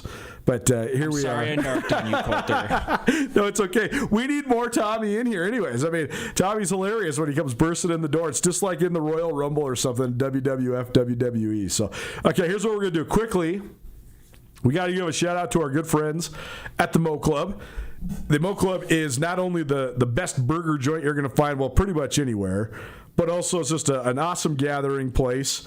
But it's also just a living piece of history. There is so much historic memorabilia in the Mo Club. They have photographs from literally over a century worth of Montana sports. Like there's stuff that dates back to like the 1920s in there. Pretty cool looking around at all the different relics that they have in there. So each week we highlight one of those relics. The Mo Club Museum is what we call this. And basically I just pick a photo and then I tell you about it. We obviously can't bring the photo. That would be rude. We got to leave it in its proper spot down there at the Mo Club. But today, we're going to highlight Michael Ray Richardson. He's one of the great players in the history of the Big Sky Conference, also one of the most tragic tales in the history of professional basketball, to be quite honest. Michael Ray Richardson played for Judd Heathcote and then Jim Brandenburg at the University of Montana. He was an absolute revelation. He averaged 19.2 points per game during his junior year and then 24.2 points per game his senior year, which remains the single-season scoring record at Montana, I think second all-time in Big Sky Conference history. That was good enough to get him drafted as the number 4 overall draft pick by the New York Knicks. And some would probably say that was at the same time the best and worst thing to ever happen to Michael Ray Richardson. He was an instant star with the Knicks. He was a all-star by his second year and a first-team All-NBA player by his third year. He led the league in assists his second year at 10.1 per game. He became the third player in league history to lead the league in assists and steals simultaneously. He recorded 18 triple-doubles during his first 3 years with the Knicks. Like I said, back-to-back all-star teams, helped the Knicks into the playoffs, and he looked like one of the next great guards. Like there was people in New York City that were saying that Michael Ray Richardson was the next Walt Frazier. He was the next Clyde. And the Knicks were pretty good back then. They had Bernard King as well, and this right before Patrick Ewing was drafted there. Well, then Michael Ray Richardson had well-chronicled personal struggles. He failed multiple drug tests. He had a well-chronicled battle with addiction to hard drugs, specifically cocaine. That was not the that rare of a thing during that time in the NBA, which is sad to think about and sad to remember back on. But cocaine use was rampant in the NBA in the late 1970s and early 1980s. There's literally multiple books that have been written about this. I've read them, like Breaks of the Game about the 1977 Portland Trailblazers by David Halberstam. They talk all about the rampant drug use and drug problems in the NBA. Well, in the 80s, they started to crack down, and Michael Ray Richardson sort of became a poster boy for that crackdown. And then, so he gets traded to Golden State. That doesn't go so well. Then he gets traded back to the New Jersey Nets, where he stays for 3 years. But he goes to rehab multiple times, misses multiple portions of seasons because of relapsing and or suspension. And then in 1986, Richardson was banned for life by NBA Commissioner David Stern for a third positive test for cocaine. He was the first active NBA player to be banned by the league. He then did regain the right to play in the NBA again in 1988, but mostly just played out the rest of his pro career overseas. But he then went on to play forever. I mean, he played overseas from 1987 until 2014. That's not a typo. I don't think he was playing at a very. Oh, excuse me. I'm looking at his Wikipedia. That's his coaching career. But still, he played all the way until 2003. So that's a 17-year additional career. So he played professional basketball from 1978 to 2003. So that's 25 years. Then he coached from 2004 to 2014. I have had the opportunity to interview Michael Ray Richardson one time. He was here for a memorabilia show up at Grey Wolf Peak Casino, and he Artis Gilmore, George Gervin, and Calvin Murphy, 4 great players from the 70s and 80s from the NBA. They were all there for this autograph signing / memorabilia distribution show. And so Michael Ray sat down, and he talked all about these problems and these struggles. And he has been, he was at least clean and sober for the better part of the second half of his adult life. He passed away last November at the age of 70, so it's a bummer that he did not get a chance to experience what his legend will experience on Saturday night when he is the inductee from the University of Montana into the Big Sky Conference Hall of Fame. That's our Mo Club Minute. The Missoula Club, downtown Missoula, a living piece of history, as well as the best place to get a burger, one of the favorite hangouts, most iconic hangouts you'll find in the state of Montana. We appreciate the Mo Club for their continued support of what we got going on here at Nuanez Now. All right, let's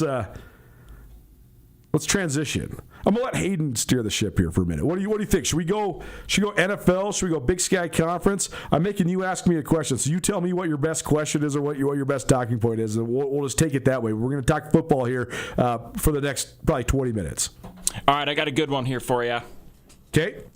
With so much attention on a bunch of the AFC contenders, Bills, Ravens, Chiefs, Broncos, Patriots, we could go on. I think one team flying under the radar, in my opinion, is the Colts. They had a great start to last season. Daniel Jones obviously went down. He had a very resurgent year in his case. Obviously did not do anything like that on the Giants. If he can stay healthy, we know Jonathan Taylor has his own injury issues. If he can stay healthy, if Josh Downs can stay healthy, all those skill guys, what do you actually think the ceiling is of this Colts team? It's a really, really good question because you look at how it all went down last year. You're right. I mean, the Colts had the best record in the league going into November. I mean, they were 7-1 going into November. And then they lost on national TV to Pittsburgh, but still all good. And then the following week they bounced back. They beat Atlanta in overtime, and then they had their bye week. So you're sitting there, you're going into Sunday. You're going into Sunday Night Football against the Chiefs in Kansas City, 8-2, best record in the AFC. You're sitting great, right? Like there's nothing you can do to possibly miss the playoffs. And then they did miss the playoffs. And so much of it was because Daniel Jones got hurt, Jonathan Taylor got hurt. They had some key injuries. And they just fell apart. And it wasn't like they were getting blown out. They lost in overtime at KC. That started the slide. Then they lost 20-16 to the Houston Texans. They did get run up on by the Jacksonville Jaguars, 36-19. But then they lost on a 2-point conversion to the Seattle Seahawks in Seattle, 18-16. And now all of a sudden you're starting to panic. You went from 8-2 to 8-6. Well, then into the stretch run, They get drubbed at San Francisco, 48-27. Then they lose again to Jacksonville. That's what basically gave the Jags the AFC South title. And then they lost to Houston, and that helped the Texans get in the playoffs. So you're sitting there at 8-2. You finish 8-9. You're rolling with Phillip Rivers down the stretch. I mean, how crazy is that? Like, this is how big of a football junkie I am. I started rewatching. Hard Knocks does in-season shows now, and what they've been doing is they've been picking a division. So they have like 5 or 6 episodes from throughout a year where they just sort of chronicle what's going on in that division. Well, last year it was the NFC East. Well, when the Colts signed Phillip Rivers, this was like week 14, I think. Week 13 or week 14. So like right at the beginning of December. They cut to this conversation that Nick Sirianni is having with Jalen Hurts from the Philadelphia Eagles. And Sirianni goes, Hurts, do you know how old I am? And Hurts just smiles. He goes, I don't know, Coach, pretty old. And Sirianni goes, yeah, I'm 45. And Hurts is like, yeah, Coach, yeah, you're pretty old. He goes, Hurts, you know how old Phillip Rivers is? And Jalen Hurts goes, no, Coach, how old is he? He goes, he's the same age as me. Sirianni's like, I haven't played football since 2004. Phillip Rivers is just going to get off the couch and come be the starting quarterback for the Indianapolis Colts. It's pretty crazy. So to answer your question, Hayden, Nuanez Now 102.9 ESPN Radio, talking NFL here on this Thursday. The thing that gives me pause about the Colts, because I do think the Colts have a stacked roster. Like, you look at their offensive arsenal, right? I think Jonathan Taylor's a top 5 running back. I love their receivers. I think Alec Pierce and Josh Downs are a great combo. Tyler Warren was an absolute beast last year as a rookie out of Penn State. He's got huge talent. I think their offensive line is good. Like, I don't know if it's great, but it's good. And they have a Hall of Famer anchoring it in Quentin Nelson. Defensively, like I always say, if you got premier players at all 3 levels, I think that helps you. DeForest Buckner, I don't know if he's still – I mean, he's still a really good player. I don't know if he's like a top 5 interior guy like he used to be, but he's still very good. That anchors your defensive front. You got Sauce Gardner during the offseason, which is a huge addition. Tavarius Ward at the other corner spot. So you got dudes on defense. To me, the question comes down to, was the first 10 games of the year last year – for Daniel Jones, was that an aberration? Was that just a product of being with a new team? Nobody really knows. Like, you got a chip on your shoulder because everybody's doubted you. You got let go by the Giants. They let you walk. So you got that motivation. But also, like, nobody really thinks you're going to be the man, but the Colts think you're the man. And then you look like you are the man for a minute. Is what we saw the first 10 weeks of Daniel Jones last year, is that what we can expect? Like, was he finally fulfilling his potential as a former, top draft pick? Or was that an aberration and he was just hot at that moment and then he got hurt, which has been, the sort of telltale of his career so far? Which one is it, right? Will he regress to the mean and just go back? I mean, we saw this. Daniel Jones was very good. I believe it was either his second or third year, that year that the Giants won the division, and then they beat the Minnesota Vikings in the playoffs. That's what that whole sequence, that season and that playoff run is what made the Giants pay him $44 million a year. That also reset the quarterback market across the board, because now if you got anybody better than Daniel Jones, and even at that moment there was probably 12 to 14 guys in the league that were definitively better, let alone probably more like 20. If he's making that, then everybody from Brock Purdy to Patrick Mahomes to Justin Herbert to Jalen Hurts to Lamar Jackson, Joe Burrow, Josh Allen, I mean, name them all. They all have to make more than Daniel Jones when he resets the market. So that was a bad situation in New York. He gets back on his feet in Indy. Which one is real, right? Like what? Who will the real Daniel Jones please stand up? That's what it is. Is what we saw for a 10-game sample size last year the real Daniel Jones, or was that just sort of a flash like we saw once upon a time with the Giants and he'll regress to the mean? We'll see. I also think that it's a huge year in Indy for Shane Steichen. He was the offensive coordinator for the Eagles when they won the Super Bowl in 22, and then he got this job. And the Colts have just been exactly the same for 3 years. They were 9-8, 8-9, 8-9. They're 25-26 under Steichen. I just think that if you're that franchise, you just got to be better than that. The franchise also has a new look to it because Jim Irsay passed away. His daughter is now running the show, and by all accounts, she has been a breath of fresh air, a super engaged owner that's doing a really, really good job. But they haven't played any games since she took over at the helm. So it's all it's all roses and whatever when there's not losses weighing you down. But when there is, then what? So we'll see. But I think it's a huge year for Shane Steichen. But to finally answer your question, Hayden, the AFC South to me is, well, I'd like to say it's one of the most wide open divisions. I think the AFC South and the NFC South are two of the most wide open divisions. I think there's others that you don't know who's going to win because there's so many good teams. Like both of the Western divisions are going to be dogfights. I think the Broncos, Chiefs, or Chargers could all win the AFC West, and the Rams, 49ers, and Seahawks could all win the NFC West. But in terms of like the division where you're like, I don't really know who's going to rise up and win it, I think it's the AFC South and the NFC South. I would like to say the Houston Texans are the favorite to win the AFC South because I just think the Texans are nasty on defense. I think DeMeco Ryans is a great defensive coach, but is he good enough offensively, and is C.J. Stroud good enough? Like, that's the whole thing for the Texans. They have good offensive skill. They signed David Montgomery this offseason, which is a huge addition. If Tank Odell could come back from his devastating injury, that'd be huge, but Nico Collins is a really good number one. Stroud was okay, good sometimes last year, but he was awful in the playoffs. Awful. And that's why they just completely bowed out. So can he take the next step, and is DeMeco Ryans a good enough all-around head coach to empower him to do so? I'd like to say the Texans are the front runner. I think everybody that analyzes the NFL is sort of on the same page that the Jacksonville Jaguars were an aberration last year as a 13-4 team.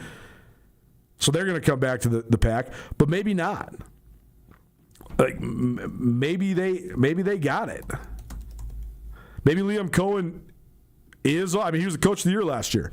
Maybe he is all he's cracked up to be. Maybe they're sustainable. But I do like the question because I do think the Colts, they had it rolling, and they play such a bruising, punishing style when they're healthy because their offensive line, it went from bad when Andrew Luck was there and they couldn't protect him. They started building it up, but it was too late. Luck had already gotten hurt too much, and he retires when he's 29 years old. That could have rerouted their franchise, and it overall did.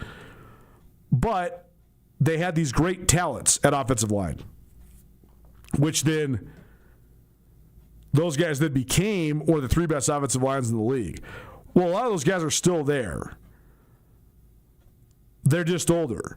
But I still think they are great in terms of run blocking, running the ball. And they got Jonathan Taylor, who's such a stud when he stays healthy.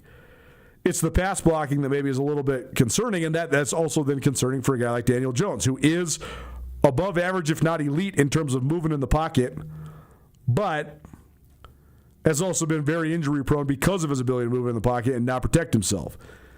So I think it's a great question. I think the Indianapolis Colts, if I'm going to have to make a choice, first of all, the over-under win totals will come out, I think, next week. I'm betting that Indianapolis will be right at 7.5 or 8.5, but I'm actually going to be bullish on Indy. I think I'm going to take the over. I think Jacksonville has a chance to really slide back. I think Tennessee's just going to be in the basement there. I think they're going to be terrible. I think the Houston Texans are going to be nasty on defense, but I think they're going to be vulnerable because I just don't know how Stroud and Ryans can manage a game. And if the Colts were like the fact that Steichen is literally 9-8 or 8-9 3 years in a row, it's kind of hard to say that he's not just going to be again, right? But I would be, if the over-under was 7.5, I would take the over. If it's 8.5, I'd be, but I still think I'd probably take the over. I think 9 or 10. I like the Colts. I like the way they play. I think they're nasty. I think that they They have an identity. I think they're better on defense than people give them credit for. So I do. I think the Colts have a chance to bounce back. But it's all about, will the real Daniel Jones please stand up? Is it the guy that was lights out in New York when they went on a playoff run, or is it the guy that faded from the spotlight and made his contract look like one of the worst in the NFL the last couple of years with the Giants? Is it the guy that was on fire the first 10 weeks of the year last year, or is it the guy that got hurt and knocked out and can't stay healthy? That's the determining factor for Indy.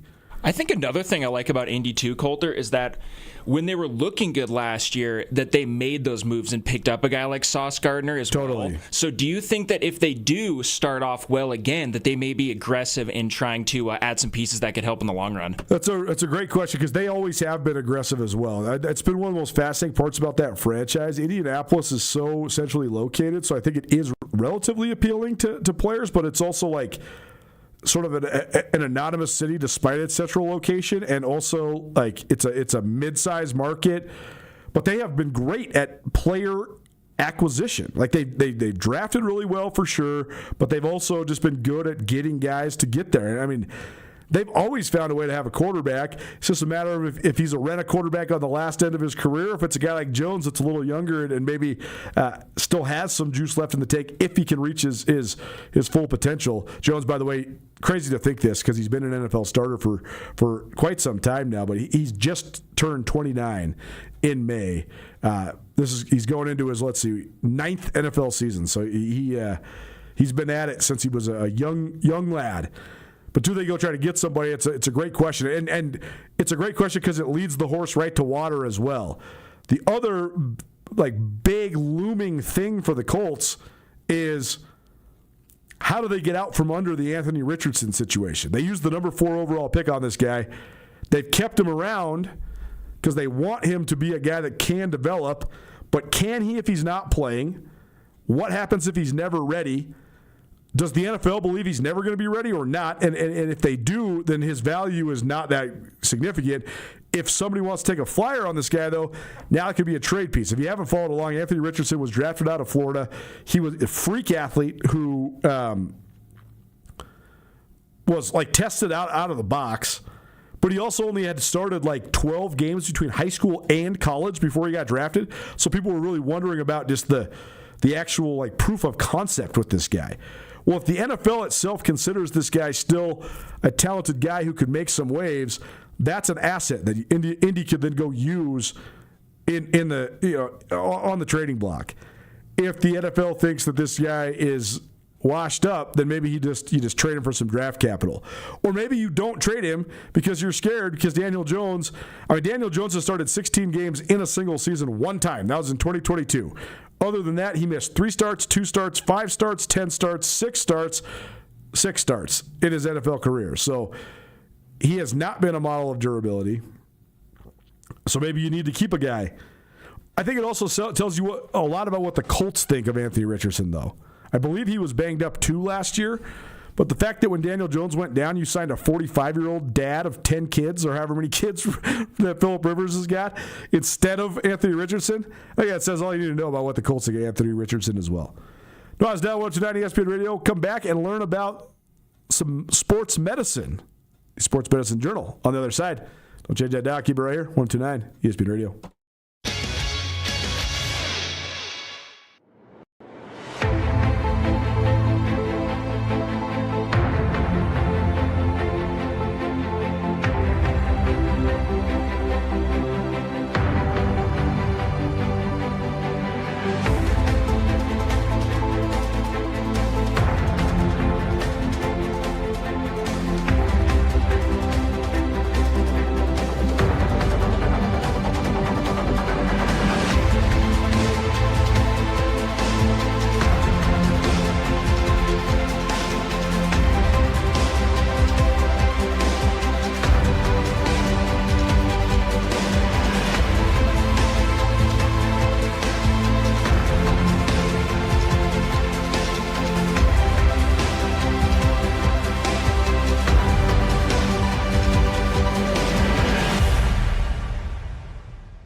Is a will you marry me in your future?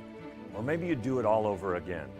Hi, I'm Brian Toon with Jewelry Design Center, inviting you to come see the largest selection of Will You Marry Me in the state of Montana. The brightest diamonds of every shape and size, unique settings built to last, and skilled jewelers on site offering free sizing and maintenance for life, because that's how long we want to be your jeweler. Jewelry Design Center in Missoula, on Brooks, across from the Montana Club.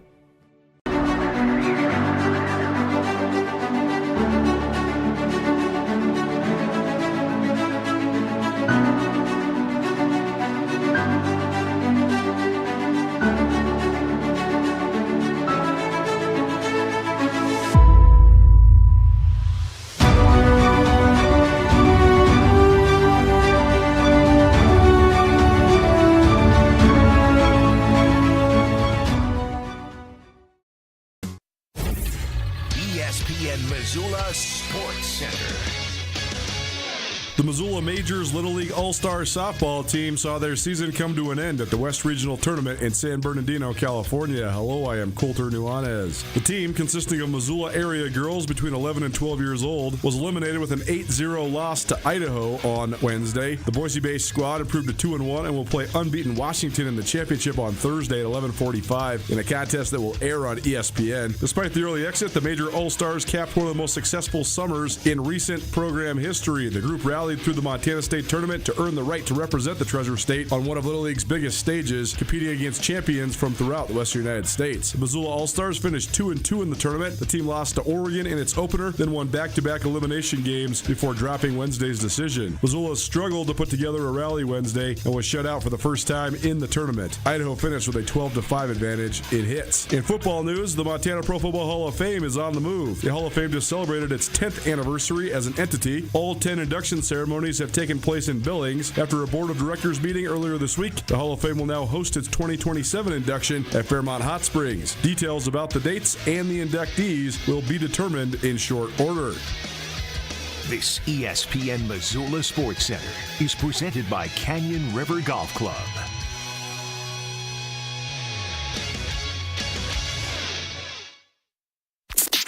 This is Nuanez Now on 102.9 ESPN Radio Missoula.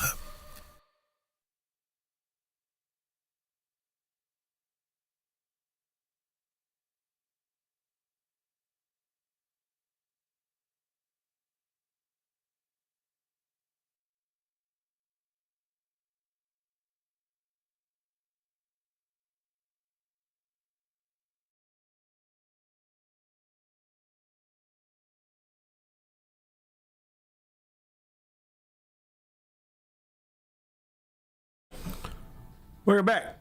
102.9 ESPN Radio. Appreciate you for kicking it with us here on this Thursday. Let's learn some interesting things. Well, we used to do this in the past, and we wanted to renew this because we have some great friends over at Missoula Sports Medicine, and they have so much expertise when it comes to, obviously, in the name, sports medicine in Missoula and around the state of Montana. And I think that injuries in sports, especially in a football-crazy place like Missoula and around the state of Montana, are always, well, at the same time, really, really interesting subjects for people to know about, talk about, but also misunderstood quite a bit, too. So I said, okay, let's do a segment and talk to some of the experts. So Dr. Tim Durkin from Missoula Sports Medicine joining us here in studio. Thanks for doing it, man. Cole, thanks for having us, man. This is great to be here. So first of all, you got to tell us about Missoula Sports Medicine. It's a relatively new pursuit. I'm sure people that are loyal listeners have been hearing your guys' ads for both Montana Imaging and Missoula Sports Medicine on the radio, but tell us about what sort of got this thing started and how you guys got into sure. this. So my partner started the practice, Dr. McHugh. Dr. McHugh's been involved with Grizz Athletics for a number of years. Yeah. And then for anybody that's Missoula local, they probably know about the MRI Center over on Reserve Street, which now has an MRI, CAT scanner. We got X-ray, ultrasound. So full service imaging, and then just wanting to get some more expertise in town and some some help with the Grizz, and so he brought me in, and we've opened an outpatient sports medicine clinic, and we will see all ages for all kind of sports injuries, work injuries, nebulous pains, sports performance issues, whatever you got. Come in, see a board-certified doctor. Usually we can get people in the same day or the next day. Well, cool deal, especially because Missoula specifically is so sports crazy, right? I mean, you got all the people that love sports, love following high school sports, love following the Grizz, but you also just have all these weekend warriors. And I mean, people are doing sports, they're being outside, doing stuff all the time. Yeah. So this is a great resource you guys have provided. Yeah, thank you. We're excited, and it's great to be here in the community. I just moved here, but a lot of nice folks, and we've been helping people out, so it's exciting. Well, one of our main topics this last year has been sort of the evolution of a superstar in the NBA, and why is there less household names, it seems, than there used to be back when, in the 90s and the 2000s, in the 80s, 90s, 2000s, when so many names dominated. One of my parts of my thesis was that so many of the great players that are supposed to be the household names right now in the NBA have been hurt the last couple of years. There's been crazy, catastrophic injuries, specifically Achilles injuries. So Tim and I were talking earlier this week just about sort of this phenomenon. So that's what we're going to address today, just Achilles tendon issues, specifically tears, and sort of how they fit into the landscape of injuries, not just in the professional sports world, but across the sporting world. But it is sort of crazy because we've seen some of the best players in the NBA, guys that are in their absolute athletic primes, suffer this injury. So first of all, just tell us about what exactly happens when an athlete tears his Achilles tendon, and why is it considered one of the most sort of significant catastrophic injuries you can have? For sure. So, it's an exciting, interesting topic for sure, and certainly timely. So basically what's happening is that two things are happening at the same time for that athlete. So one is their calf muscle is contracting, which is trying to drive their foot up towards their shin, and is contracting and driving their foot down towards the ground, away from their shin. And then at the same time, the another force, typically the playing surface, is then driving their foot towards the shin, and that dramatically increases the tension in that Achilles tendon. Tendon is just a rope that connects muscle to bone, and so just like any other rope, if you pull on it hard enough, it's going to break. And they consistently, pretty much break at the same place, which is kind of between the two main areas of blood supply into that tendon. So they snap. And then why is this important? Because it's a limiting injury, and you need the power from that Achilles tendon to recruit your calf muscle to be able to sprint or take off or jump or all the things that we want our athletes to be doing. Sure. And whether the athlete is going to get surgery or not, that's typically a 6-month process to get that person back before they're ready to really train for high-level competition. So typically this is a season, I wouldn't say in every case, but because certainly we do sometimes see partial tears, but often this is a season ender. No doubt. So is there a gradual sort of erosion of the Achilles, or is it a catastrophic event always, or is there both? So we typically think of this as a sudden catastrophic, or public, just people would think of this as just a sudden injury. But from the ones I've been involved in where I've cared for that person or seen them beforehand, oftentimes there is some pre-existing degeneration of the tendon, or there's a small partial tear, and then maybe that person pushes too soon. Sure. And that that can set us up for problems. Or sometimes the person just denies up and down that they've had any symptoms, and once the tendon is torn, it's hard to assess it with scans, but in terms of how it looked beforehand. But we can often see that there could be some pre-existing degeneration. Not always, though. Forever, this was considered the old guy pickup basketball injury, right? 100%. You get to your late 30s, or early 40s, okay, can I still play in that run? I don't know. I need to find a more for my age group. But we've seen this phenomenon now in the NBA with some of the most premier athletes in the world. I mean, Jason Tatum, Tyrese Halliburton, Damian Lillard, Dante DiVincenzo, they all tore their Achilles in the span of 6 months. So is that just a matter of how athletic they are and how explosive their movements are? How does that happen to somebody that it makes more sense to me, I guess, what I'm asking for a 42-year-old that's playing down at the YMCA to tear his Achilles than it does for a 26-year-old who's in the prime of his athletic career. Yeah, typically this is the most common person to get an Achilles tear is an adult male in the 30s to 40s age category. Right. It seems like both in the general population as well as in our elite athletes, we're seeing a higher prevalence of this injury. I haven't read like amazing statistics on that, but it seems like that's the case. So why is this happening more, particularly in basketball? I think it's like a lot of things. There's a lot of potential reasons coming to play. As we were talking about the other day, the game's a little different now. You've got shot clocks, you've got 3-point scoring. It's kind of a really dynamic game where there's a lot of turnover of possession. The guys are going back and forth. So if we look at just total volume in terms of running back and forth on the court, that's just more wear and tear on the body. So there's a lot of factors that can come to bear in this. Tim Durkin joining us here in studio. Nuanez Now 102.9 ESPN Radio, Missoula Sports Medicine Journal. And we'll do this about once a month, just talking about various injuries that are commonplace in sports. We're not necessarily going to diagnose specifics, but maybe we'll take a specific injury and have a broad conversation about it. I wonder, too, again, this is just me philosophizing based on watching the NBA so much, but all the guys that have torn their Achilles, the high-profile guys, they're all guards that shoot like step-back jump shots, and they all tore it in the exact same way with like a jab step, jump back. You wonder if that's a movement maybe that's newer in the game that maybe is compromising? That step-back movement, there's studies where they've looked at, what are people doing? They do video analysis, and they look at what are athletes doing when they get hurt, and I think that step-back maneuver is kind of represented at a high, maybe 25% of these injuries, versus other, you'd think it'd be jumping or initiating a run or things like that. And those are good ways to tear your Achilles too. But that step-back is, you're right. That's an area where people get hurt. Well, how about recovery then? What goes into recovering from an injury like this? Obviously, most of the time, first and foremost, surgery. Yeah, so I think for your young, high-performance athlete, then surgery is often going to be the route that the care team decides to go.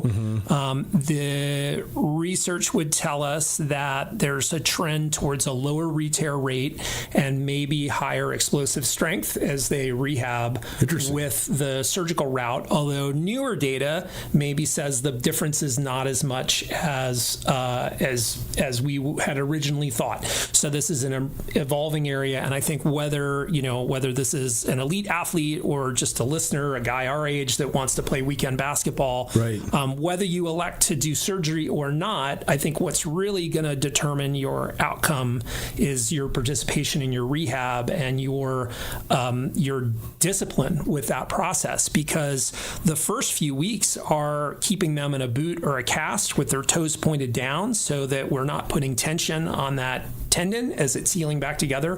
Whether or not we have surgical stitches in it, we still need that tendon to be very protected and unloaded in a compressed position, so we can't let it heal stretched out, because then you can't pump your foot and point your toes down to the ground and get the power you want. So the first step is you get the tendon to heal and heal with its length appropriate, and then once we have some established strength in the tendon, then you got to rehab the calf and get it strong and stretched out again, so now they have the mobility, and then you build their dynamic strength and then their confidence and so forth. So it's a process, and if everything goes right, that's in a super healthy person, that's 6 months is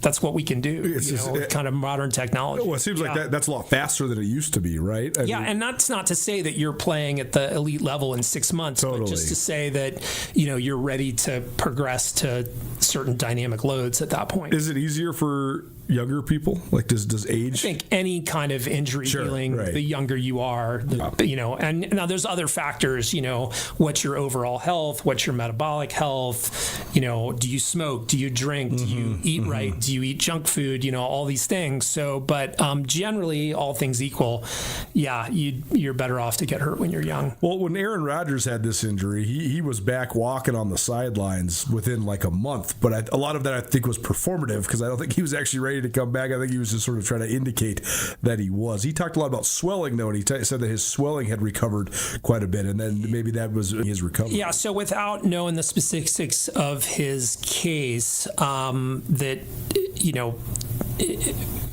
don't anticipate that somebody's going to be out of a boot or a cast to be walking around a month after a complete Achilles rupture. Right. That seems, so that makes me wonder, is this a different type of injury? Was this a partial injury, or was he doing something that was kind of against the recommendations of his care team? I have no idea. I have no knowledge. I don't know that person. I've never taken care of them. But, that just a month after that injury to just be walking around willy-nilly without, did he have a boot on? Or? He would wear a boot and then he would take it off during the game. It is very performative.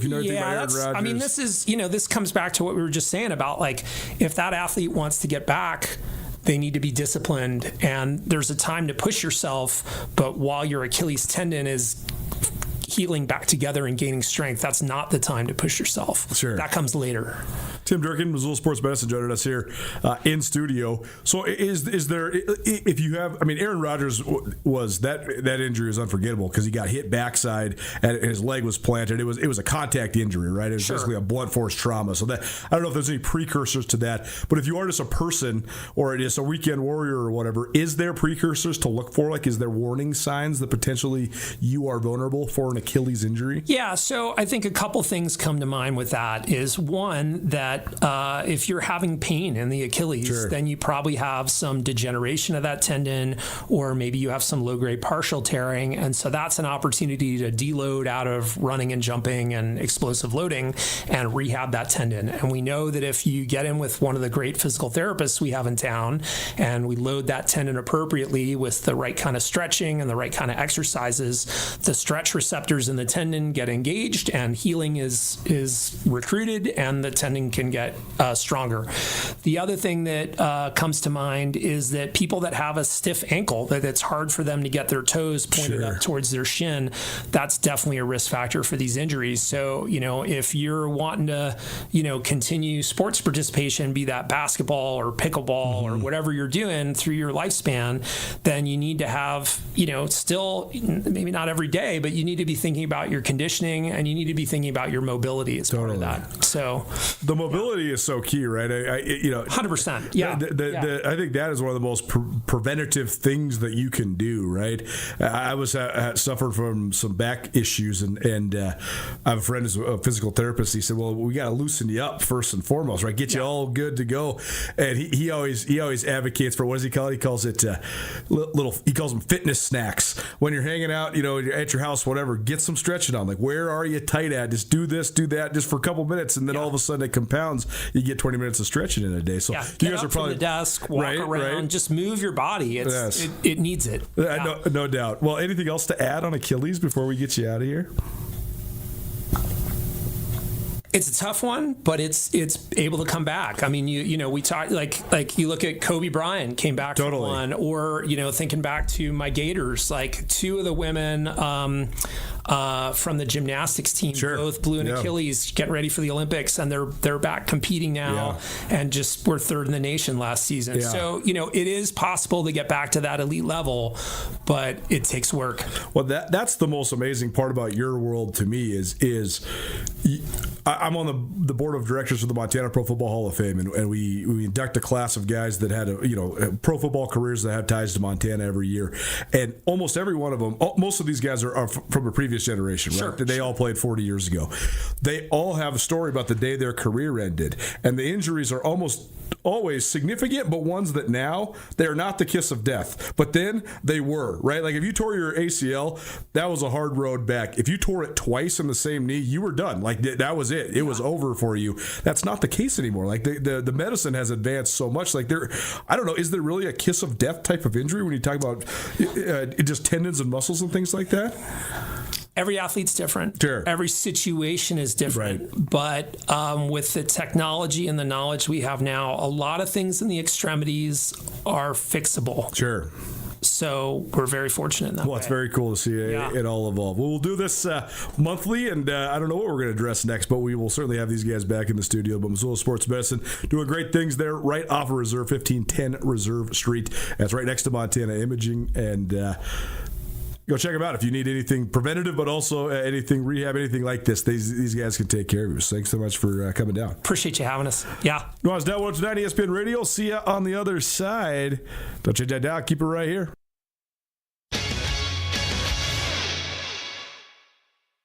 In honor of our great nation's 250th anniversary, Mattress Firm is having its biggest 4th of July sale ever. Save up to $1,000 off top-rated Tempur-Pedic, or save hundreds off Purple mattresses and premium adjustable bases. Save up to 50% on top-of-the-line mattresses, all backed by their 365-day guarantee. See store for details. It's their biggest 4th of July sale ever at your locally owned and nationally known Mattress Firm. Mattress Firm, where it's easy to get a great night's sleep.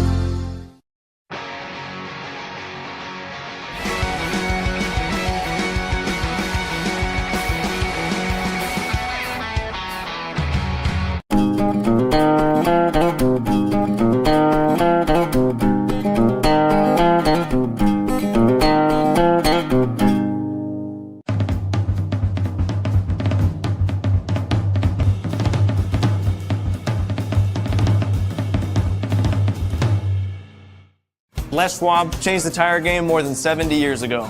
Today, we still believe you should get more from less. Like more hustle, less hassle. More of the best service around, less of the runaround. Because we include America's best tire warranty in every tire we sell. So you get more unbeatable warranty, less charging you extra. It's why we're more than proud to say, you get more from less.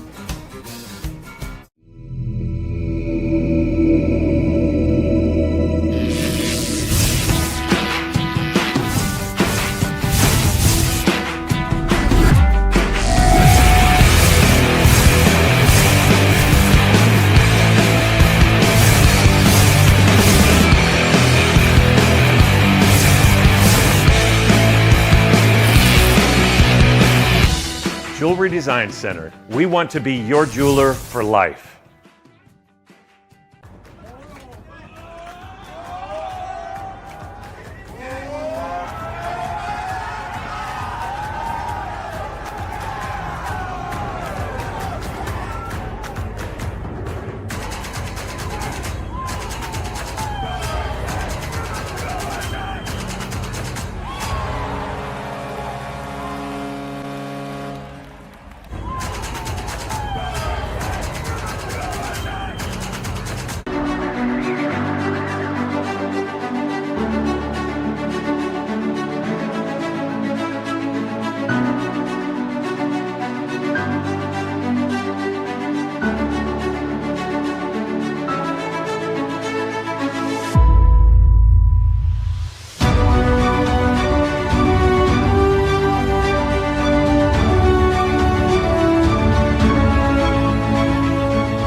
Welcome back. Nuanez Now, ESPN Radio. Appreciate you for hanging out. If you missed anything in the show today, you can always find it on the Nuanez Now podcast, which is available on all your various podcast hosting platforms. Please rate, review, subscribe. Plenty of fun stuff in today's show. Plenty of football talk, both Big Sky Conference and NFL. Samuel Kemp joined us. We also heard from Dr. Tim Durkin from Missoula Sports Medicine. Informative conversation about Achilles injuries, what goes into them, how do you fix them, how do you recover from them, all of it on the pod.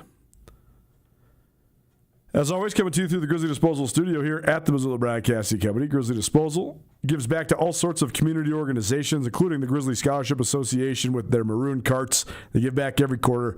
Grizzly Disposal, locally owned, veteran-owned, always reliable. Visit grizzlydisposal.com to find out more. I don't know. I didn't check with Hayden to see if anybody got the trivia question right, but the drummer of Cream, the band, is Ginger Bakers. Anybody that got that? Great. You get a DraftWorks gift card. If not, text us real quick. You got like 3 minutes left. You want DraftWorks $25? 406-888-1029. Today in sports history, there's a couple fun things that happened. This is from a long time. This makes me feel old, actually. But July 23rd, 1995, Cal Ripken played his 2100th straight game. That put him like within a month of being able to pass and surpass Lou Gehrig for the most consecutive games.